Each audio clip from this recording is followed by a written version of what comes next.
کیا تم خیال کرتے ہو کہ غار اور لوح والے ہماری نشانیوں میں سے عجیب تھے؟ جب وہ نوجوان غار میں جا رہے تو کہنے لگے کہ اے ہمارے پروردگار، ہم پر اپنے ہاں سے رحمت نازل فرما اور ہمارے کام میں درستی کے سامان مہیا کر۔ تو ہم نے غار میں کئی سال تک ان کے کانوں پر نیند کا پردہ ڈالے رکھا، یعنی ان کو سلائے رکھا۔ پھر ان کو جگا اٹھایا تاکہ معلوم کریں کہ جتنی مدت وہ غار میں رہے دونوں جماعتوں میں سے اس کی مقدار کس کو خوب یاد ہے۔ ہم ان کے حالات تم سے صحیح صحیح بیان کرتے ہیں۔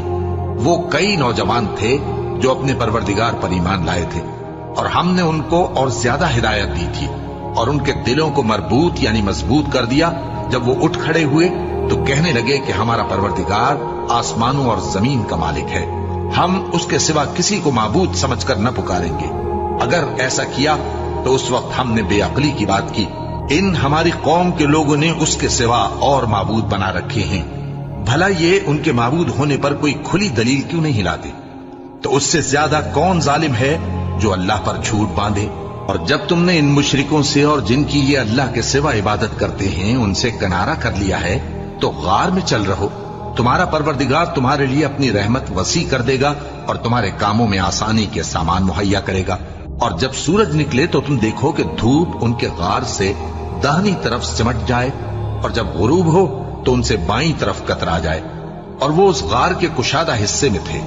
یہ اللہ کی نشانیوں میں سے ہیں، جس کو اللہ ہدایت دے وہ ہدایت یاب ہے، اور جس کو گمراہ رہنے دے تو تم اس کے لیے کوئی دوست راہ بتانے والا نہ پاؤ گے۔ اور تم ان کے متعلق خیال کرو کہ وہ جاگ رہے ہیں حالانکہ وہ سوتی ہیں، اور ہم ان کو دائیں اور بائیں کروٹ بدلاتے تھے، اور ان کا کتا چوکھٹ پر دونوں ہاتھ پھیلائے ہوئے تھا۔ اگر تم ان کو جھانک کر دیکھتے تو پیٹ پھیر کر بھاگ جاتے اور ان سے دہشت میں آ جاتے۔ اور اسی طرح ہم نے ان کو اٹھایا تاکہ آپس میں ایک دوسرے سے دریافت کریں۔ ایک کہنے والے نے کہا کہ تم یہاں کتنی مدت رہے؟ انہوں نے کہا کہ 1 دن یا اس سے بھی کم۔ انہوں نے کہا کہ جتنی مدت تم رہے ہو تمہارا پروردگار ہی اس کو خوب جانتا ہے، تو اپنے میں سے کسی کو یہ روپیہ دے کر شہر بھیجو، وہ دیکھے کہ نفیس کھانا کون سا ہے تو اس میں سے کھانا لے آئے، اور احتیاط سے آئے جائے اور تمہارا حال کسی کو نہ بتائے۔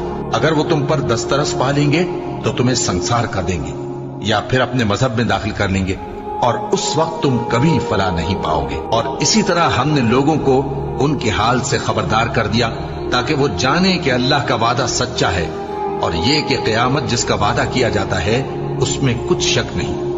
اس وقت لوگ ان کے بارے میں باہم جھگڑنے لگے اور کہنے لگے کہ ان کے غار پر عمارت بنا دو۔ ان کا پروردگار ان کے حال سے خوب واقف ہے۔